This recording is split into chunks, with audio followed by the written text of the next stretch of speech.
That's in the wrong spot. I'm in the wrong spot. But hey, what's up, guys? How are we doing tonight? Welcome to Wednesday Night is Overbooked. God, my OCD is killing me here. Now I don't know how to switch people around. That's weird.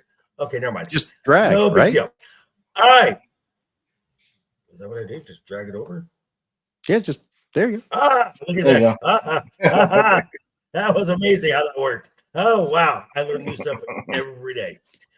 Welcome to Wednesday Night is Overbooked, your midweek show about the world of professional wrestling. I am your host, Joker Voice, here in parts unknown. And we've already got folks in the chat already. Mr. Kai, what's good, fellas? Hello, sir.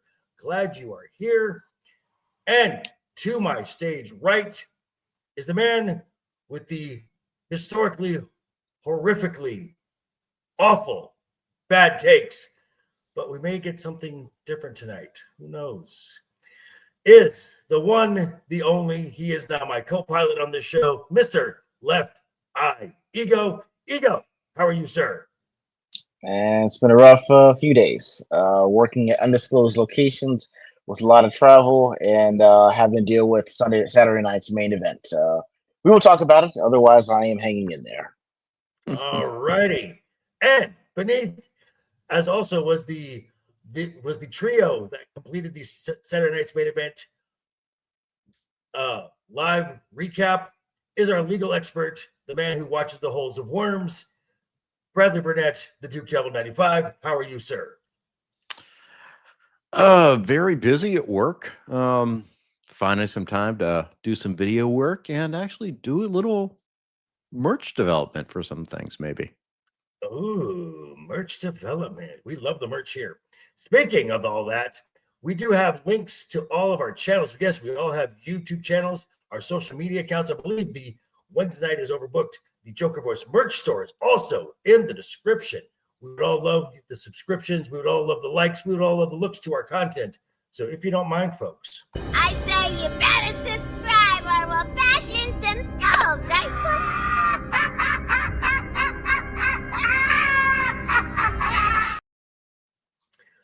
and we do have some news. Normally, Matt, who is here with us, seems to have taken a turn for the worse. He got moved to an ICU.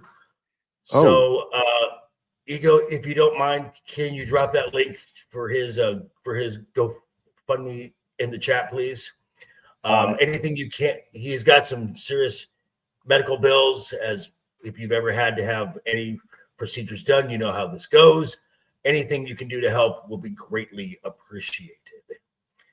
Also, some good news. A certain WWE superstar turned to the ripe old age of 24 today. Roxanne Perez. It is her 24th birthday today. Oh, dear God in heaven. I am feeling so damn old now. Yeah. Now, as started at the start of the show, we did mention that we were all here for the live recap of Saturday night's main event. And over the weekend, there was some serious fallout in the online community. This was directed at two people. This was directed mainly at online hatred toward Tiffany Stratton and online criticism of one Jey Uso. Now, we're going to discuss both of these as is it deserved? And we'll start with, I guess we should start with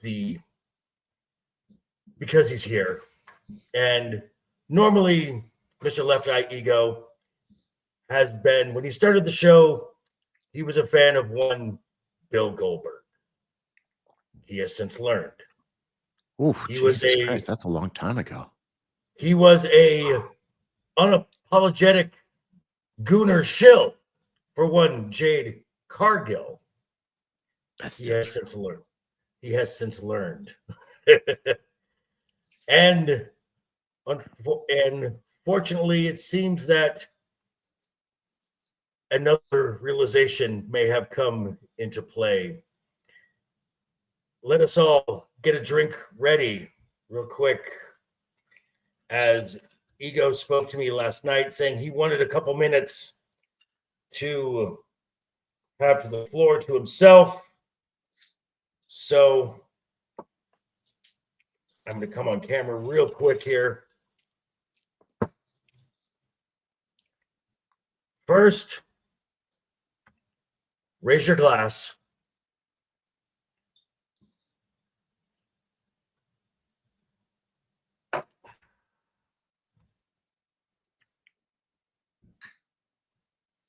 Mr. LeftEyeEgo, the floor is yours. All right, let us pray.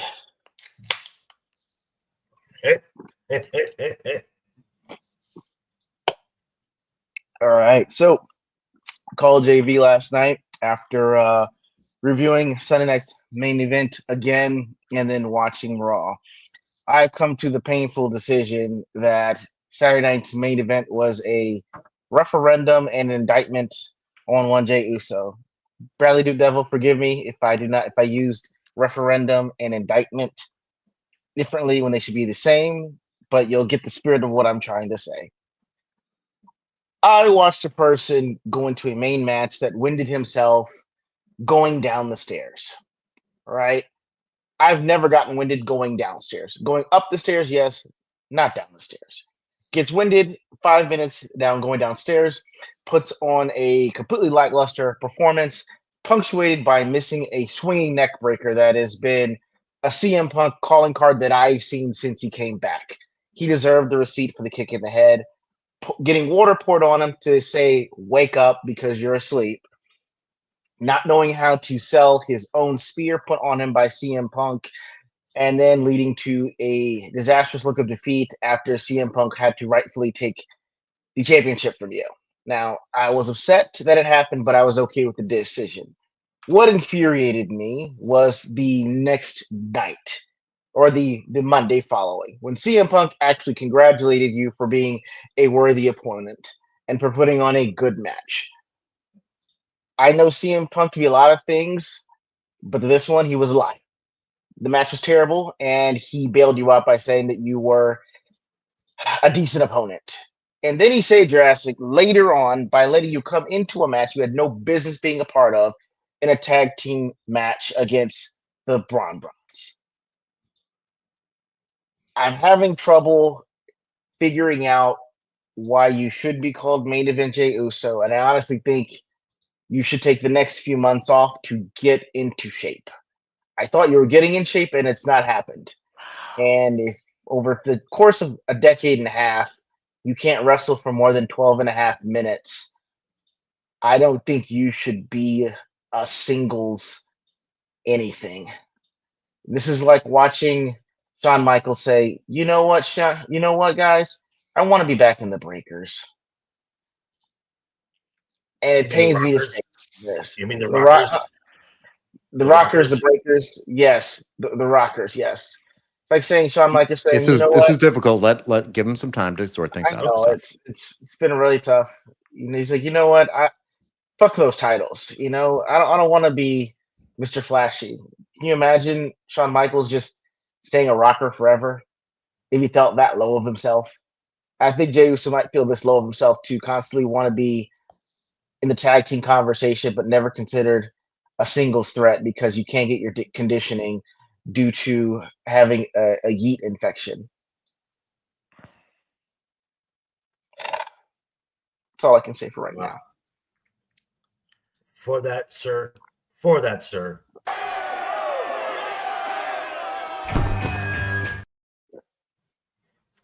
It's been a long time coming. It's been a long time coming. As I and Brad and others have said that we want Jey Uso nowhere near the main event scene.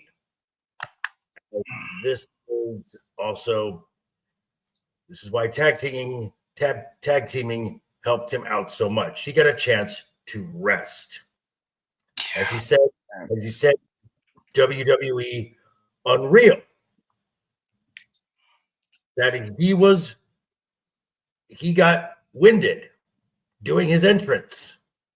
As Ego and I said last night, the best and worst thing that ever happened to Jey Uso was Lyon France Backlash.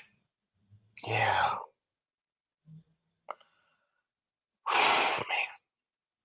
And wow. Did not know that. Okay. Kai, you're not wrong on this one. Does that? I wonder if that explains the press conference after Saturday night's main event, because that was the rumor that I'd heard. Really? That they were? It was that Jay was drunk, like either during or before. Drunk or high. Drunk or high. Yeah. Okay. Yeah. One of the two. Yeah. wow. That's Which how is I- weird. yeah. Which is weird because they were in Utah, which has lower alcohol content liquor, has liquor especially made for them, and weed is illegal. Oh. Oh boy.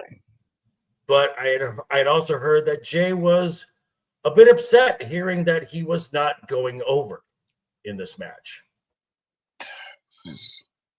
Yeah. There are certain things you can do to disprove that you aren't a nepo baby. You know, I will say, to me, I don't know how you guys feel, but to me, I will say that Shane McMahon did not have to go to the lengths that he went to in a lot of the matches that he did, especially with the hardcore matches. I will at least give him credit for his participation in those kinds of matches.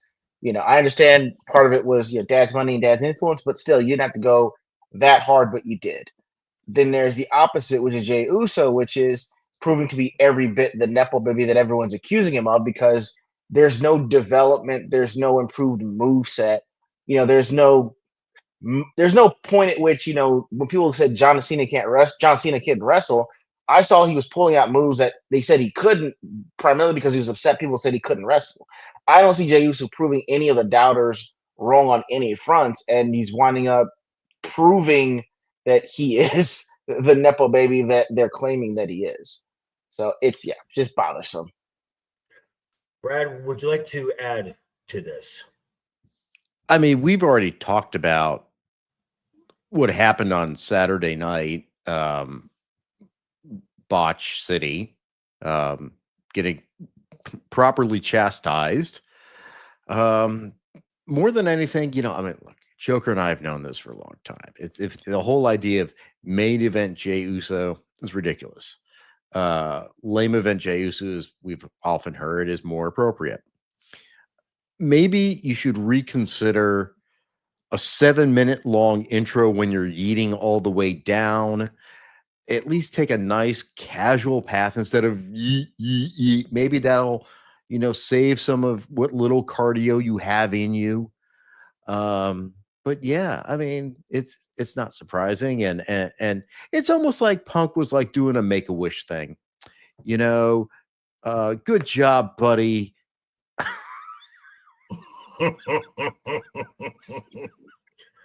Oh God. Okay. I need to wait till he comes back and takes his seat. He may never come back.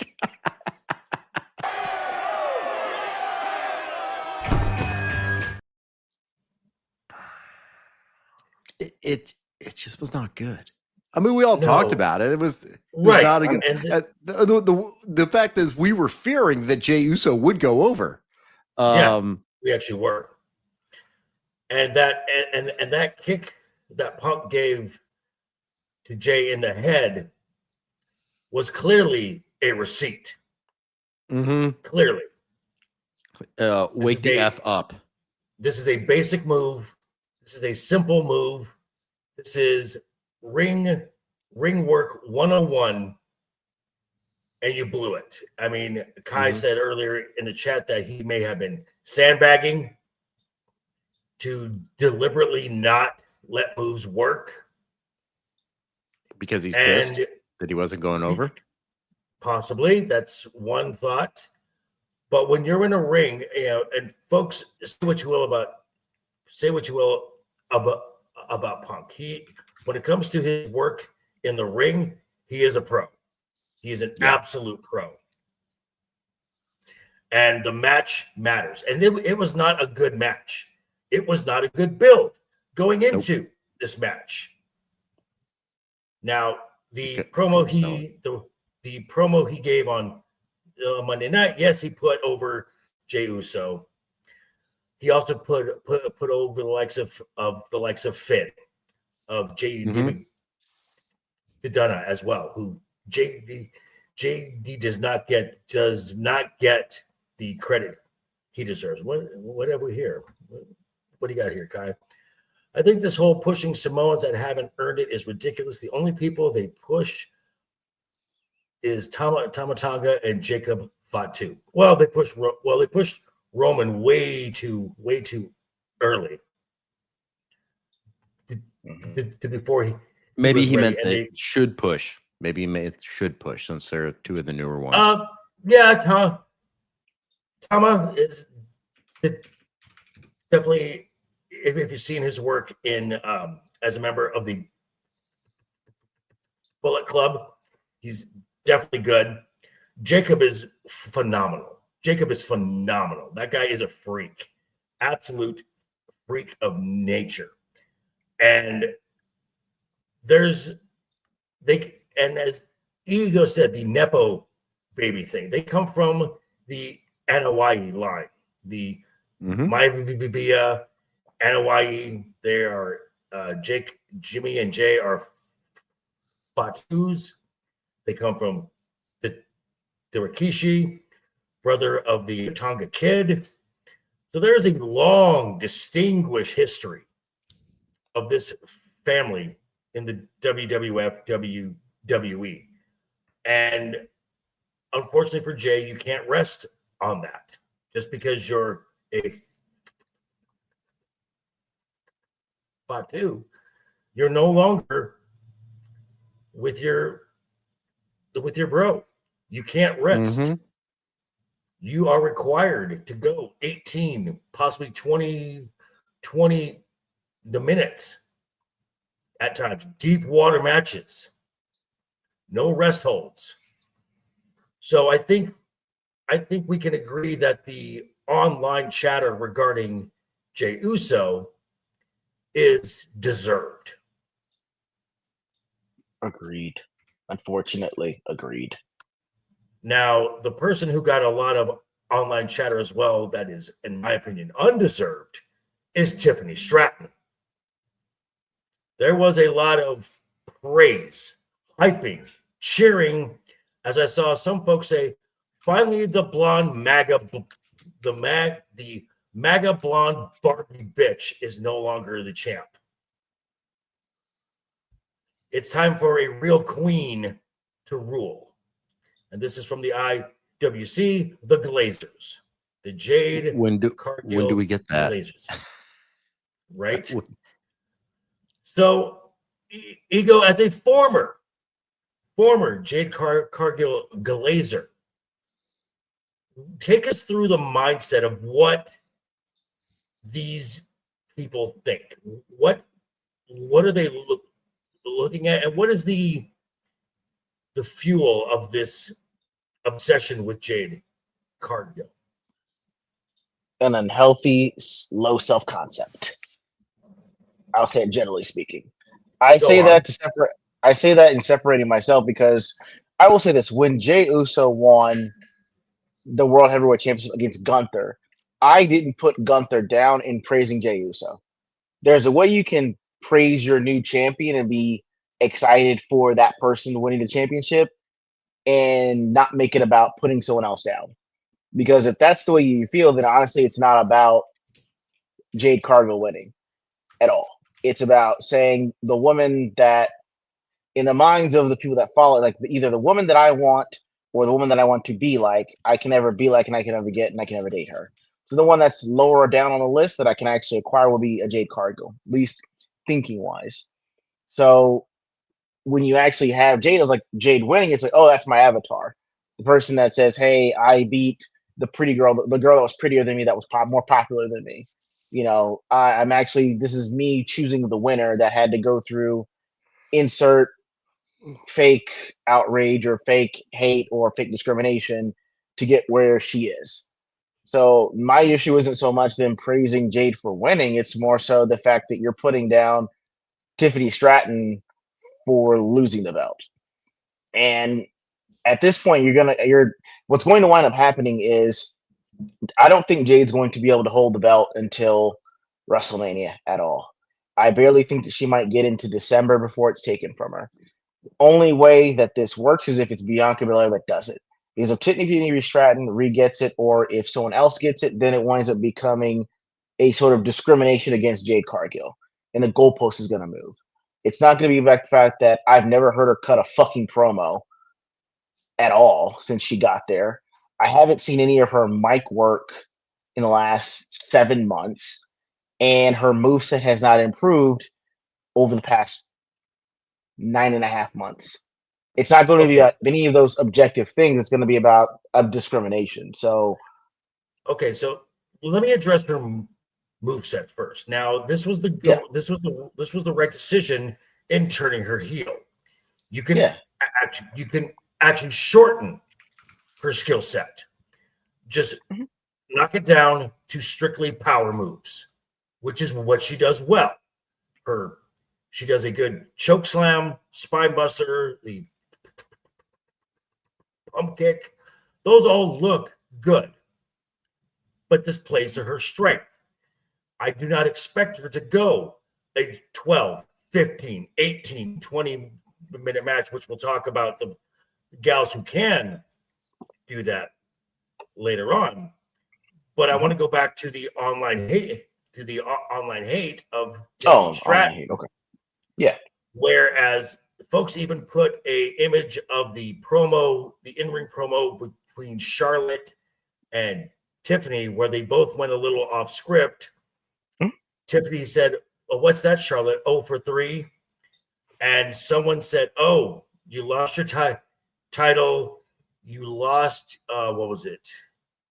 You lost your title. You lost your top spot, and you lost your man in the weekend." What's that? Oh, what's that? 0 and 3 now, Tiffany. That's not even. They're not the same things. One thing is a promo that went over between two people that are professionals. One's like going in specifically to hate on somebody when you really don't know the details. And again, we understand that this is professional wrestling and that there's a predetermined outcome and that certain storylines need to be pushed and progressed. You do know that, right? Like, you want to say that you do know that she's not going to hold the title that long, and that Tiffany did hold it for 300 days. This isn't what you think it is. It's not like it's the NFL or basketball where it's not determined, and you can either. Yes. Oh, I'm sorry. What did you say? The Kaiser actually, yes, he did. Yes. And so you're like, it's not like the fortunes can change on a field goal, home run, or last minute 3-pointer. Like, this is predetermined. So if you didn't see if this is a possibility, well, I don't think you really know how this works. And, Jade's not going to hold the belt this long. So why are you going to these lengths to hate on the internet? Like, just say congrats to the person that you wanted to win. There's nothing to do with putting down the person that you probably wouldn't say this to their face. Like, okay. All right, Brad, your thoughts on the online hatred of one Tiffany Stratton? I don't understand why. It doesn't make any damn sense to me. I mean, it always makes sense, man. It doesn't.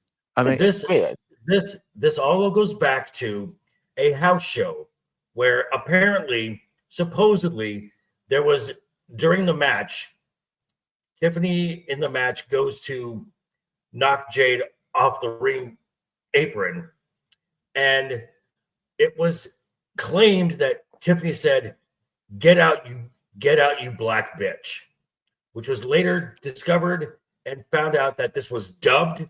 This was not real. Tiffany never said that, but people are still running with this narrative. Oh, for God's sakes.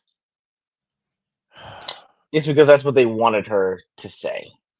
That's all. It's just like, the pretty blonde said something that you deemed edgy, but she actually did not say, like, man, I really wanted to hate her and I'm gonna hate her regardless. It's just, Well, you're mad at the woman the, you can't have, or the woman that the you think fact that huh? the fact that go they're on. saying the fact they're even using the word MAGA, I'm like, wait a minute, how are we trapping Trump into this? What are you guys doing? If you Because don't she's like white, her as a wrestler, It's yeah, because she's white. okay, well, Well, so both am I. White. I mean, Right. granted, I do have a MAGA hat, but that's regardless. it was. But She has the Hello, Jacob. Mar-a-Lago look. She has the she has the Mar-a-Lago look. Mar-a-Lago look. Well, then what Yeah, the have you hell's ever going to heard? happen when Blake Monroe gets up there? Right. Well, she has an accent. Yes. Huh? She'll be fine. She has an accent. She's foreigner. Well, she's a Brit. She's a Yeah, Brit. she'll be That's all even right. worse. She'll They're be, real no, colonizers. They're no, real colonizers. but they expect British people to act like that, though. Like they're better than everybody. No one would want to watch a show with a bunch of Brits that show reverence to Americans. Like they always act they're better than us, and we expect that. So she'll be fine. So She'll be okay. I think folks who are in the IWC, Twitter is not a real place. No. The internet No. is not a real place. And think what you want, sure, but you're exposing yourself as being small, just being a very small Yeah. human being. Yes. And what does Kai have to say here? They're just getting frustrated because they can't get their snap. Wow. God. Wow. I wasn't going to go there, Kai, but okay. Now, speaking of the women, there's a certain 4 women in the WWE, all from a certain land of the rising sun. They are known as Joshis. These are the Japanese female wrestlers. And over the last few days, I gave the guys some matches to watch from Stardom, from Marigold, of Kairi Sane, Julia, Io. I couldn't find any early Asuka matches. But by watching those matches and watching what they do in the WWE, kind of begs the question, are the Joshis being nerfed? Now, I will go first on this match because a staple of Japanese wrestling is match length. Mm. So as we have noted, one of the best matches of this year involving Io Sky was the night 2 opening match between Io, Bianca, and Rhea. That match itself went about 15 minutes tops from bell to bell. Io recently was over in Japan and had a match with Mayu Iwatani, who was one of the 4 Black Lotus girls in Lucha Underground that went up against Pentagon. They had a match that was 26 minutes long, and it was amazing. That was a balls to the walls banger match. Also, in Japanese style, they're a little stiff with their shots that they lay in. And we've seen, if you watch any of the matches with Julia, her chops and her elbows that she lays in, there's some extra spice on those. When she lays them in. So I wanted to ask Ego, from what you watched from Stardom and what you see now in the WWE, are the Joshis being nerfed? Yes. It's Go on. like I will say it's the first time I ever saw Jet Li was in Lethal Weapon 4. Yeah. And I thought it was so cool the way that he did his moves, but they were just like block, punch, kick, headbutt. It looked very choreographed. But then I watched Fist of Legend, the Chinese version. This man is going 100 miles an hour. And I'm like, oh, they're having to slow it down for us because we're that slow. And we don't know how it looks to go that fast all the time, every time. I think it might be just the way that it looks different when you're doing, you're checking out. I've seen EO wrestle Penta. I saw Julia versus the Star Kid. Yes. Yes, that one. Like they go and they keep going. I don't know what the disconnect is when you come over to WWE that it has to look. Did you watch the EO Mayu Iwatani? I wish I could have, man. I'll probably have to watch it after this. Like the Julia Starkit and the you will thank me. You will thank me. Yeah. I mean, I think the other thing is just in general, it's like between Lucha, AAA, and all the Japanese brands and all the women that come from there, like they all get nerfed when they come here. I'm not sure if it's more so an American thing or not, that we want to see it like a slow drama instead of a balls to the wall action. It's like saying, Okay. would you rather have a very short version of The Godfather, or could you handle 25 minutes of John Wick? I'm not sure if they apply like that, but it's like they'd rather have the drama over the action. Okay, and not want all the action. So Kai says this: a lot of Japanese style is considered dangerous in the WWE, so they are considered nerfed. That is called strong style. Where that's strong. Okay. Where strong style, yes, they will. Yes, they pull their punches, but not as much as they do in America. Brad, I want to know your thoughts on the Joshis in the WWE as opposed to when they perform abroad and overseas. I actually just brought up them again. I watched the Kyrie one and I watched the Julia one. I think it is really just a difference. This, my opinion, is it's like a difference in cultures and how Americans perceive wrestling as opposed to Japanese people. Like you're saying, like it's just like the ones that I've seen here. There's a lot more wrestling moves going on than you see that I get the impression with WWE. So I think it kind of goes back to when McMahon was making the WWE a thing, when he's combining everything, and just he wanted superheroes fighting, right? He wanted superheroes fighting. He wanted the big guys and the giant clashes, big moves and everything. Not as much technicality. And I think you got to see that sometimes when you would, when he was still there, they'd have the more technical wrestlers there, and maybe they wouldn't get as much of a push.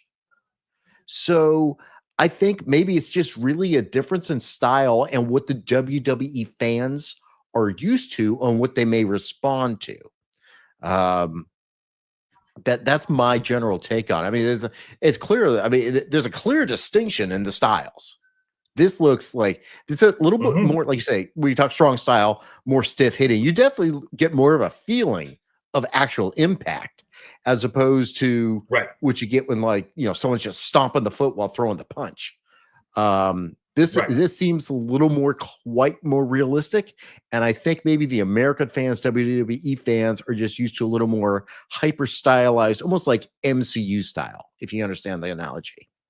Well, interesting you say that, because Paul Beck did say that we are telling stories here. We're kind of like Marvel, and I'm like,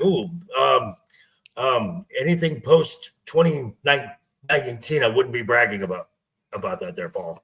Well, we already saw what happened to Captain Falcon, so exactly. So you need someone to say you need to do better, Jay. Well, yeah, there is that. So I mean, and as you said, difference in style. I mean, just from the fan interaction, you get the WWE crowds. There's cheering. There's in a hype crowd, it's a lot of noise. In a Japanese, no, it is very quiet until there's an exchange. Until there's an exchange, and then they clap. Yeah, And it's then, so weird. Agreed. Yeah. yes, And I remember hearing that in relation to Star Wars. Like when Star Wars premiered in Japan, it was actually well liked, but there's no cheering or anything at the end. It's like this is like original Star Wars. I'm like, what's going on? Did they not like it? They're like, no, you're not supposed to hear anything. That means they did like it. right. And I'm just going to go back to the Io Mayu match. And Io in that match was kind of wrestling as a heel a lot in that match because she is the returning WWE star. Mayu is the icon of stardom, and Io is there to knock her down a peg.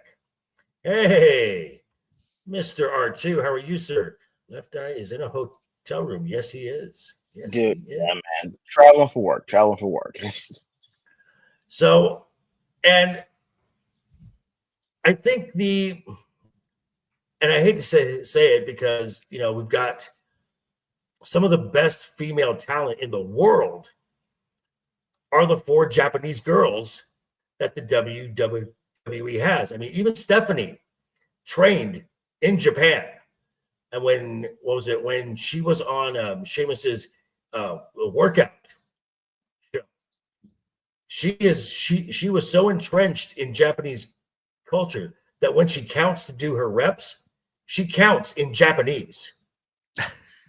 Wow. So do you think it would be, Brad, let me ask you this. Do you think it would behoove the WWE to maybe let the Joshis off the leash a little bit? Maybe to see the reaction from the crowd. Okay. You know, obviously not as long as a match as you have in Japan. Right. But let them do a little bit of it. Let them add a little bit so that they can see the crowd reaction. I think that's the big thing. I kind of feel like they already have this idea, like just because they've done it for 20, 30 years, like, well, this is what we need. We need this is awesome. This is awesome. And you maybe won't get that all the time with some of the stuff you see, but maybe it would help. Maybe it will tell a good story in the ring, and they're like, oh, this is actually really interesting. Just for a little bit. I'm not talking like 20-minute match, but maybe just like do a 7-minute match or something. Okay, now Ego, we have seen, what was it, at the last live event in Crown Jewel, the women's tag match. Whenever Io and Asuka were in the ring together, or Io and Kyrie were in the ring together, there was a little more mustard on those on those moves. Just a little bit, yes. Do you think it would behoove the WWE to maybe put Asuka and Io in like a half-hour Iron Man match and let those two just go? I don't think that they're going to do it because that would also be an indictment on WWE for why the rest of their roster on the women's side can't do it. I think they should, but I mean, I don't think they're going to because they're like it's almost like anime in terms of the art itself. Like it's great, and you're like, why don't you just adopt this over here? And you're like, well, that would make our art look terrible. It's like, well, it is terrible in comparison, so you should do it. Like, well, I don't want us to look that bad, so we'll keep it off to the side here, and only when it's necessary, there's a storyline that promotes it, then we'll put it in. So I would love to see them do it, but I don't think that they're, lack of a better term, their ego is going to let them do it. Gotcha. And you know what, Ego? If you can, go into our chat, and if you can find, because it may be buried a bit, if you can find the EU Mayu match, throw that link in the chat, because if you guys do want to watch two top female wrestlers, one of whom I have said numerous times is the best, not just the best female wrestler in the world, probably the best wrestler on the planet, period.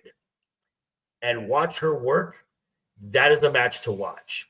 I just see we've got quite a few folks in the chat here. This is very nice. I'm glad you are all here. Make sure that you go over and hit that thumbs up button and check down in the description to all our links. We all have YouTube channels. Check out all of our social media. We would love to get your looks, your subscribes, your views. I say you better subscribe or we'll bash in some skulls, right?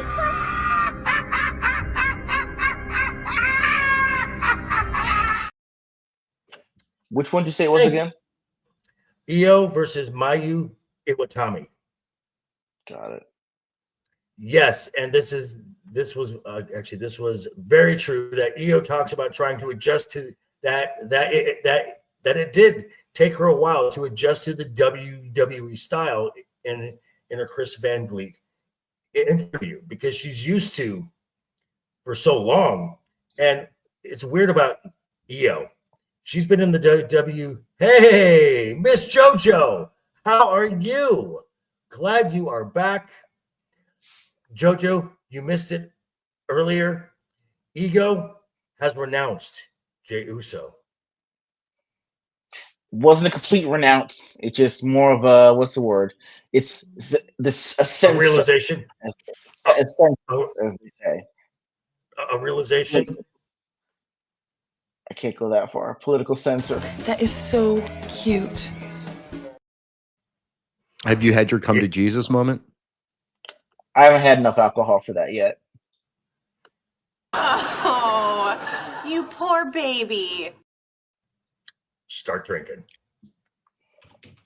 So we also got something now that's kind of a little topic that I had wanted to talk about because, as we all know on this channel, I love my Joshis. I love my Japanese guys. I think they're amazing, and I think they can do so much more, and they add so much to what the WWE product is. If they just get, wow.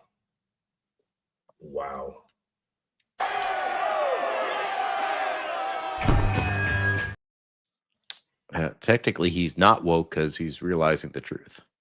There you go. I added JoJo's mic drop. Good man. I'm doing better than you right now. Now going back to Saturday night's main event, as I said, we got an announcement for the tournament to determine the final opponent to John Cena, December 13th. Oh, I just thought of someone I want. In Washington, D.C. at Saturday night's main event. Now we're going to talk a little bit about this. And because we're going to be mentioning some names, if you think this might lead to something later on in the show, spoiler alert, it's going to. So we got the 16-man tournament to determine John Cena's final opponent. People from Raw, people from SmackDown, people from NXT, people who are not even with the WWE. Why are the female Joshis pushed more than the males? Because the females are better looking. That's fair. That'd be my guess. So we do have matches coming up, and we're going to have Rusev versus Damian Priest. That's not a bad match. No, not a bad match. Sheamus versus Pinsuke Nakamura. Speaking of male Japanese wrestlers, just saying. So I do think Rusev and Sheamus will go over in their matches. They have a more historic tie to Cena. Mm-hmm. Am I saying they're going to win? No, I don't. But I want to ask, who do you think from NXT. Ego, who do you think from NXT might show up in this tournament? Oh, you asking me first? Yes. And this is not our top 5 though, correct? This No. is just general. No. Who could be there? I mean, I guess you could. Good God, is it Ethan Page? I'm trying to think of his name. Well, Yeah, Ricky, Ethan Page. Ethan Page. Ethan Yeah. Page. Yeah, that's what I was thinking. Ethan Page. Yeah. He'd be good. Anyone else? From NXT, maybe Ricky Saints. Maybe if we're just bringing everyone out, maybe. I think you're missing somebody there, pal. A big somebody. I'm saving that for later because that's what I'm trying. I want to go into that. We're just that's a totally different list. There's a totally different list. But who do you think from NXT will be in the tournament? Oh, Not Ova Femi. Okay. Yes. Yeah. Later, That's why I was. later That's why I was confused because I had him in there. I just didn't know if we were talking about like just who we think and then where we're going to Who go. do you- Okay. Who do No. you think is going to be in the tournament? Oh, okay. I Yeah. think- Then I got Ethan Page, Ricky Saints, and Ova Femi from NXT. I think Trick might be in there as well. It could be in there. I can see that. Brad, thoughts on NXT? I kind of agree with those. I have some thoughts on TNA.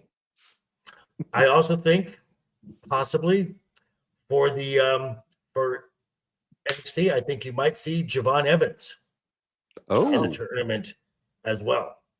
Maybe not Saints. Maybe not Saints because putting your NXT champion in a tournament, you know he's not going to win. Okay. Just saying. Okay.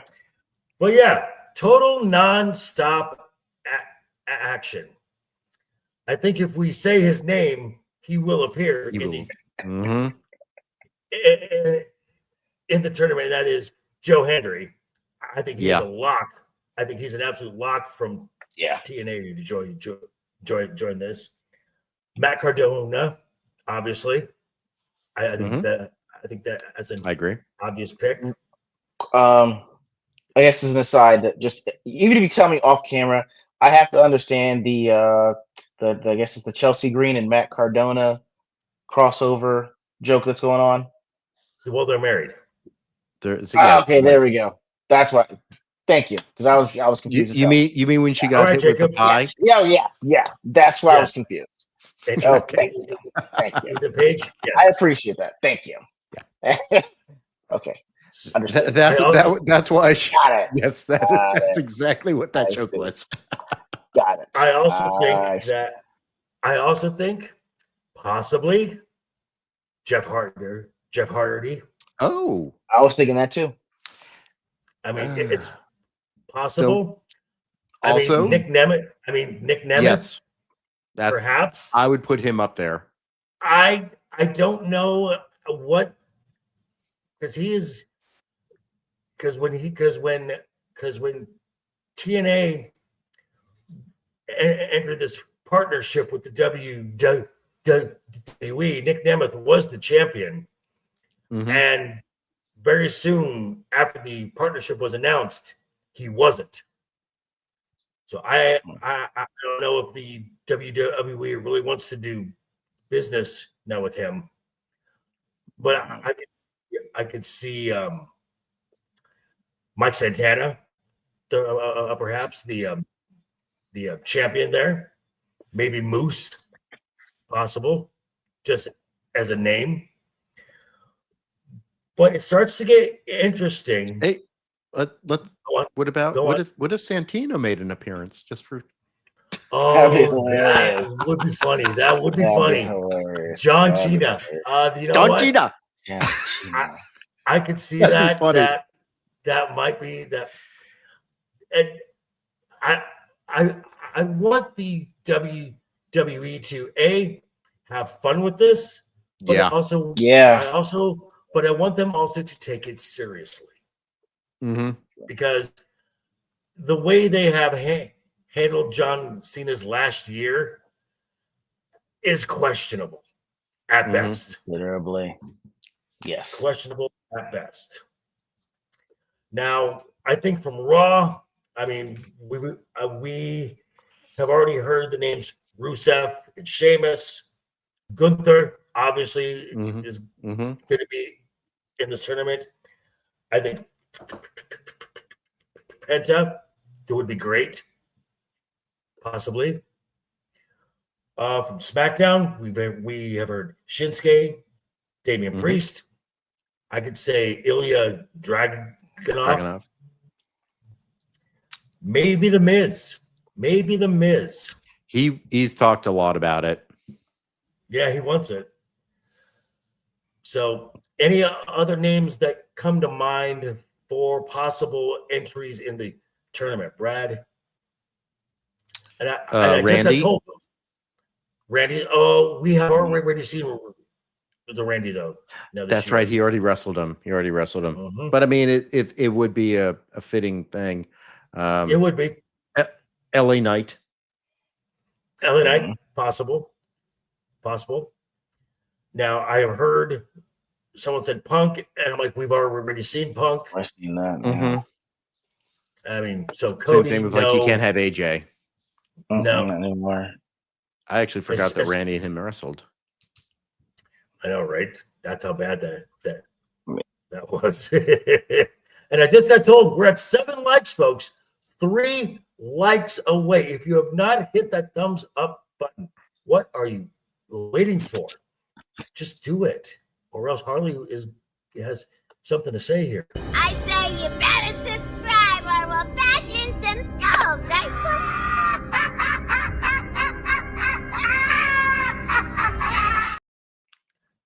So yes, absolutely. Hit that subscribe button. Hit that thumbs up. Look down in the description to Duke Devil's channel, to Ego's channel. We all have channels, and we would love to have you subscribe to our channels as well. Hold on. What does Kai have to say here? Yeah, they can go overboard. They're probably going to have Joker's favorite wrestler. Hey, Rock, go fuck yourself. Let's hope that never happens. Let's hope that the Smash Machine has embarrassed him so badly he never wants to show his face ever again, and goes and dies a lonely death, wrapped in a corner in the fetal position. I'm wishful thinking there. Probably not going to happen. We're not going to talk about Logan Paul. I don't think anyone wants to see that. You know what though? Okay, no. I'll be okay seeing that. Let's. So Raw kind of told a story throughout the entire episode. Was it a great episode? It was an average episode. I don't believe Paul Levesque saying tonight the landscape changes. No, it really didn't. Because this was there were some good things on Raw. You got the promo, Punk doing his promo, anybody. Logan Paul's music hits. Now, normally the person in the ring waits for the music to end. Punk, no. He is acting like a believable human. No, anyone but you. Dear God, anyone but you. So then we got this story, and then you had Heyman and the Brawns come out, and they're telling Logan, get out of the ring. Get out of the ring now for your own good. Punk is like, we're either going to fight or you need to leave. Logan Paul tries to leave. Braun Breaker just shoves the shit out of him. Yeah, that was wild. Knocked him against the apron. Now, was anybody buying that Logan Paul might turn face? Was anybody buying that? No. Not at all. No. Not at all. So nobody was surprised when Logan Paul into the ring stands side by side with Punk, has his brass knucks, and takes a whack at Punk. That was not surprising at all. What was surprising is taking off the brass knucks and giving them to Paul Heyman. And a lot of folks are going, has Logan Paul joined the vision? Has he joined the vision? He's aligned with them up until War Games. I agree with the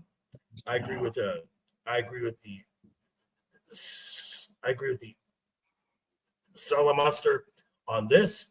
I don't want to see Logan Paul with them because he's a part-timer. If you're going to put someone with that group, they need to be on TV every week. That's just my thought. Now, will Logan Paul add some excitement into the War Games match? Absolutely. Absolutely. The guy is a phenomenal athlete, and he's going to do something wild off the top of the cage, as long as it's not Bronson Reed trying to do a tsunami off the top of the cage. Please don't do that again. But your thoughts on Logan Paul aligning himself with the Bronze Ego? It makes perfect sense. I honestly think the Vision needs a third, maybe even a fourth, to make this more omnipresent, ever-present threat that they could be. So I like it. You said he's part-time, so he doesn't be there as often, and when he does, it's for an Impact match or for a PLE. So I actually like it. We're gonna mention that. Ooh. Because I did a video that I dropped this morning that for some reason, again, the algorithm's not liking me. So you all need to go and check the video out, because I put out some names that could be joining could at least be joining the Vision. A couple might be more on a full-time level. Some aligning for War Games. Now, another name that you could put into the War Games equation is Brock Lesnar, just for the association with Paul Heyman, and then Brock can go back to Saskatchewan and do whatever after that. I've heard Austin Theory, which I keep hearing, but at this time, because he's been a comedic act for so long, he's been a joke act, and he's been off TV for so long with injury. You're going to have to take some time to rebuild him into something as a credible heel. Now, there are two people in NXT, Ethan Page, which I would put Ethan Page on SmackDown because his work he's doing with Chelsea Green has just been great, absolutely great. But Oba Femi, yeah, man, calling him up to be part, because he hasn't been on TV since he dropped the title, so they're saving him for something. Yeah. So they are clearly saving him for something. So, any thoughts on who you think could or should be part of this new young action, looking into the vision of the future of the WWE? Brad. Obafemi is not a bad idea. The question would be, I mean, we've seen the talent he is down there. Is he going to be too much talent with Bronson Reed and Breaker? Could he overshadow them? Okay. Just Possible. checking. Possible. Kind of like what happened with Jacob and Solo. Solo. Okay. Yeah. Ego. He makes the most sense. Sorry, I think. No, just overall, like just for thinking, because you're talking about a call up, that makes sense as a call up to bring him in. The whole idea, the new vision of the WWE, Paul Heyman orchestrates the deal to bring him in. Okay. Ego thoughts. So you going like who we can bring in that's our current roster and call ups, or just call ups on this one? Either or. Just Okay. a couple names. Just a couple names. So if I'm going to do calls, I definitely got to get Obafemi, maybe Ethan Page on there. And you know what? Honestly, to insulate her, may God rest my soul on this one, I'd have to put Jade Cargill in there too. Like round that out.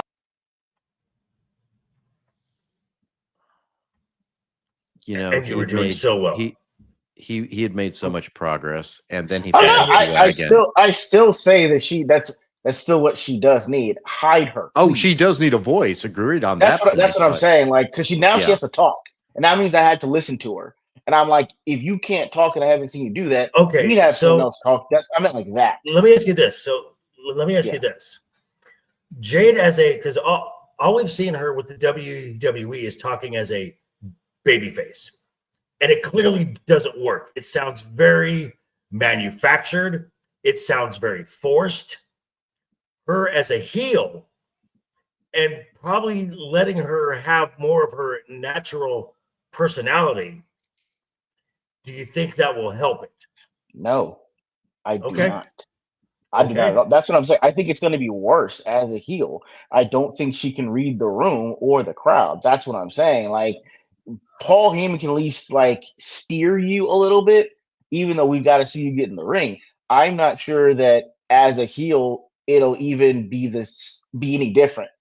I think she might say one or two things that kind of hit like ooh, but I mean I don't think it's going to improve her mic work at all. Okay. So that's what I'm saying. Like if you want to round out the vision to make sure that Paul Heyman is orchestrating everything, you gotta hide her in that stable. At least have this woman on the stable, like she's in there, she's kind of hidden, she makes appearances. Because I don't think her title run's going to be all that long, but you can't really put that many people in front of her that aren't going to be squash matches that are going to be believable. So put her in the vision and hide her in there. So you would move her to Raw. I mean, for lack of better term. Okay. So then you've got two. So then you've got both women's top titles on the same show. Then she'd have to drop it. Champagne. That's champagne problems, I guess. In that regard, like I said, that's the only thing I can think of if we're gonna do that. Move her over that.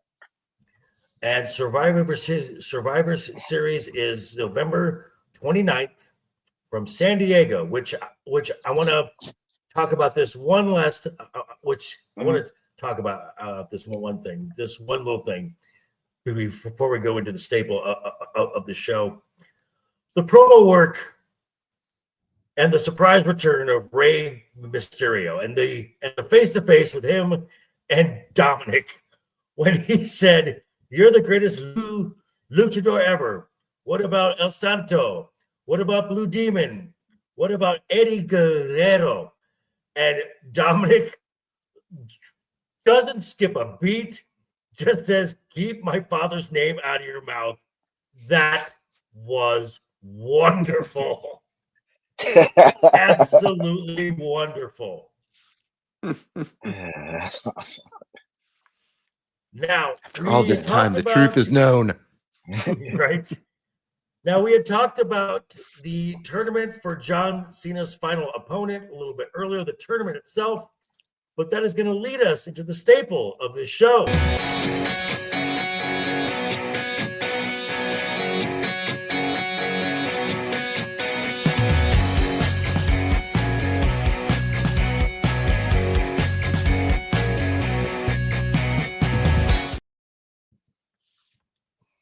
It is the Wednesday Night Overbooked Top 5. When we take a topic, we give our 5 best takes.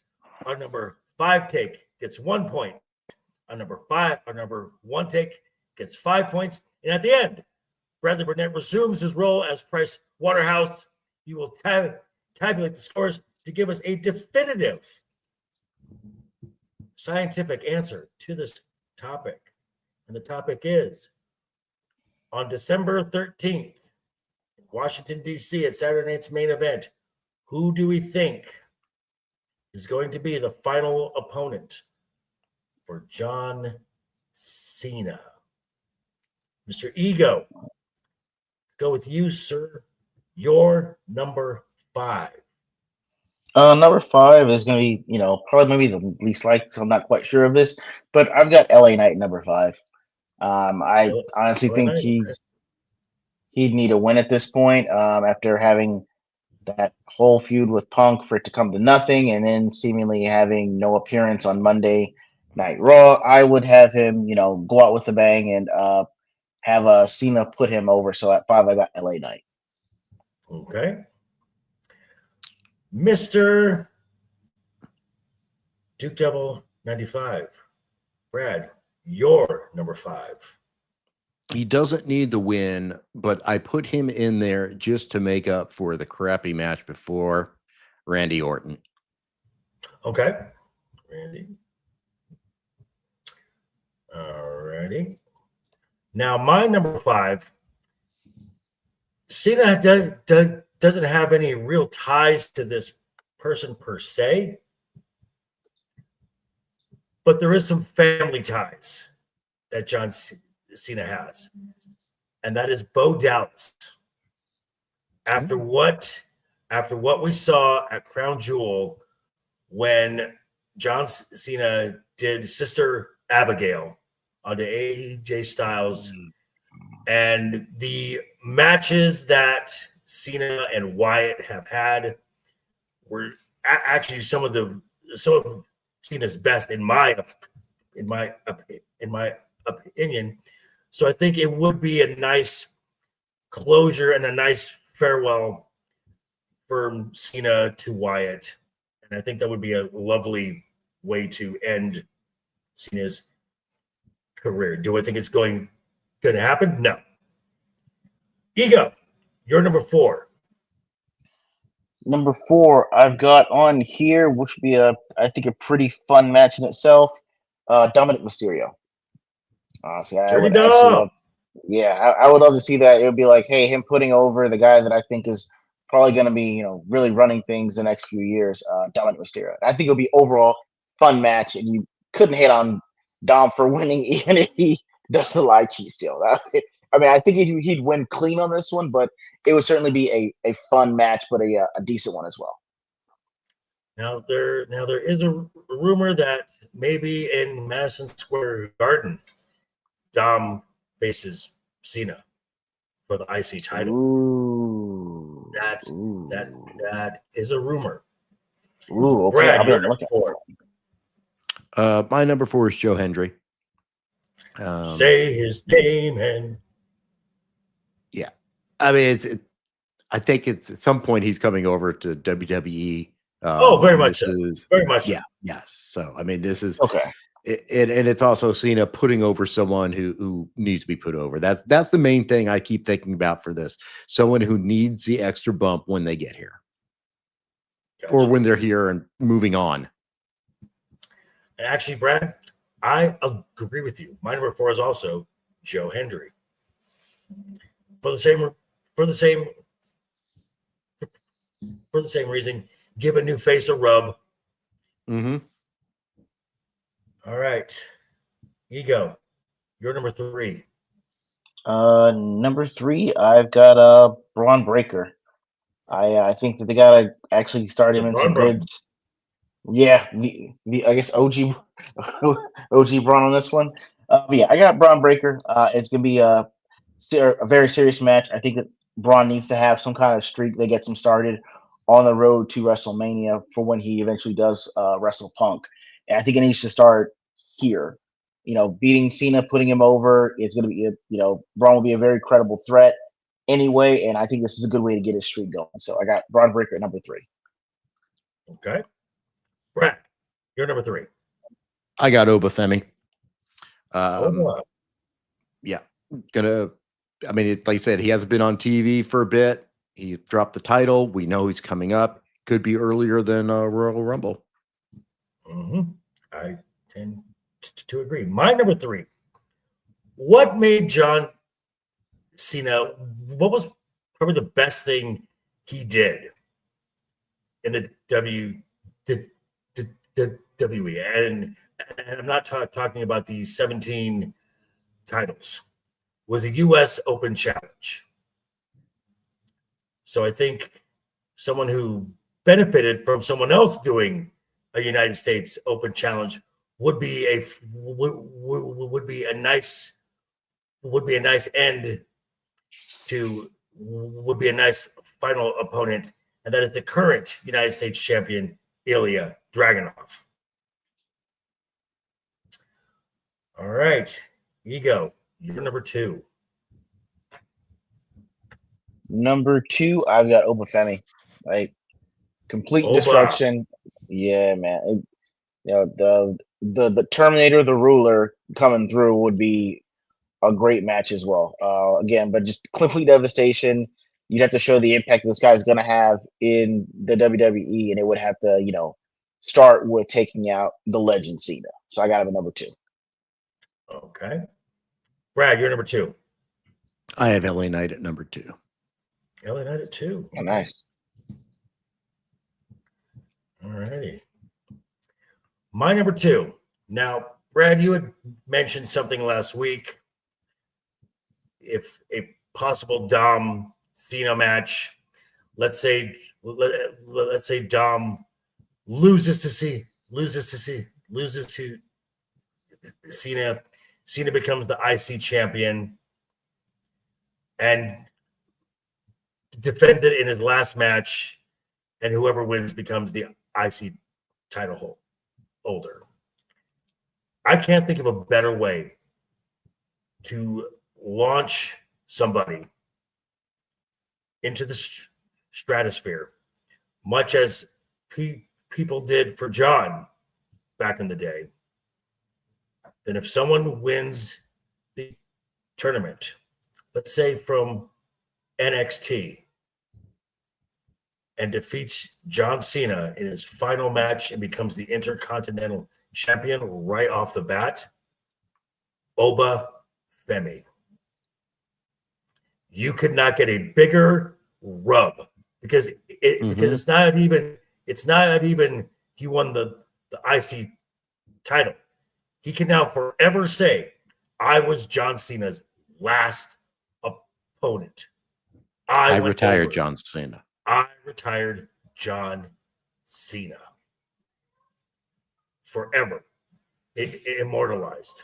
Ooh, that will be. Ooh, that's a good one. I like that. Sets up the feud with John Cena's biggest fan since as a kid. Yes, the ageless wonder. Mm-hmm. Okay, Ego, you're number 1. Man, number 1's gonna be Gunther. Like need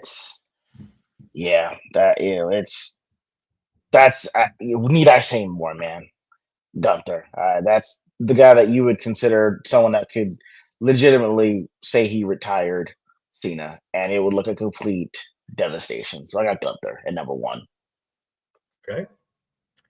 Brad, you're number 1. We all know it's Gunther. The Ring We've General. already been talking about it. And I agree as well. The Ring General, Gunther, because he's the perfect opponent for Cena. He's the invading heel, the invading final boss bad guy. And would just talk smack, and he's already retired Goldberg. So just add another notch onto his belt, which is why if John Cena wrestles Dom, if Dom wins, I want Gunther to be his last opponent. If Cena wins, I want Oba to be his last opponent, because Gunther does not need the IC title. That's a step down now for him. So somebody snuck in during the number 2 round and got third place. We have a clear number 2 and a very clear number 1. Mr. Price Waterhouse in 3rd place is. I got LA Knight. Yes, likewise. And number 2 is Obafemi. the Rula Oba Femi. And the number one pick for John Cena's final opponent is Santino Marella, obviously. John Cena. John The Cena. Cobra snuck in out of nowhere. Right. Some Eastern European dude. Yeah. Some guy from Austria. So yeah, so there we go. And I want to thank British? everyone. No. Why He did is I think he was actually British for some reason? I don't know why. Oh no, he's straight up Austrian.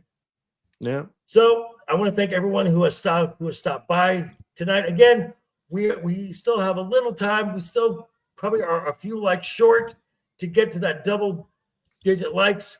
So if you have not hit that thumbs up yet, please do. And also, again, check down below in the description all of our YouTube channels, all of our socials. I'd say you better subscribe or we'll bash in some skulls, right?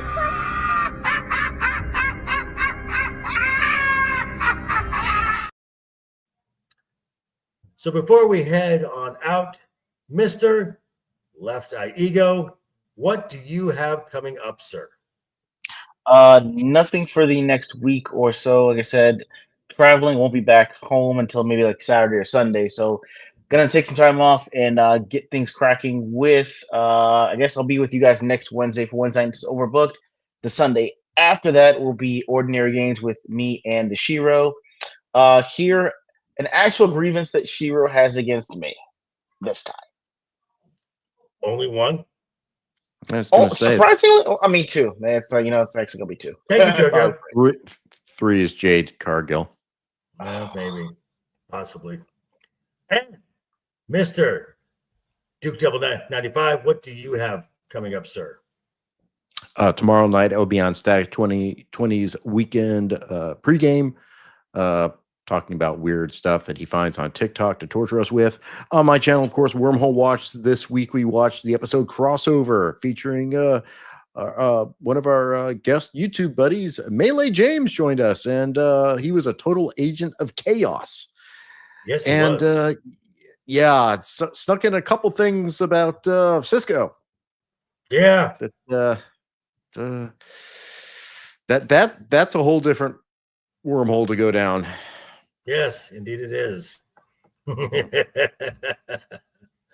as for myself, I would normally be on with Roman of the Empire tomorrow night. I am moving, so I will not be with. I may be with Roman. I may not be.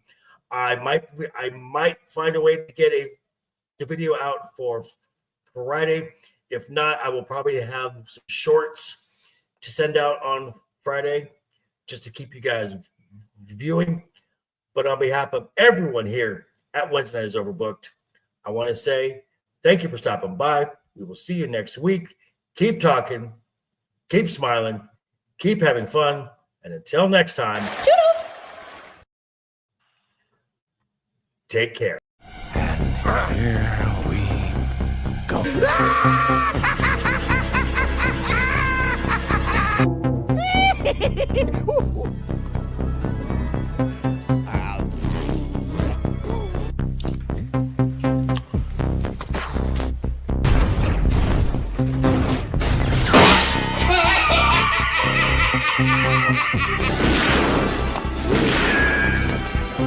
Is like gravity.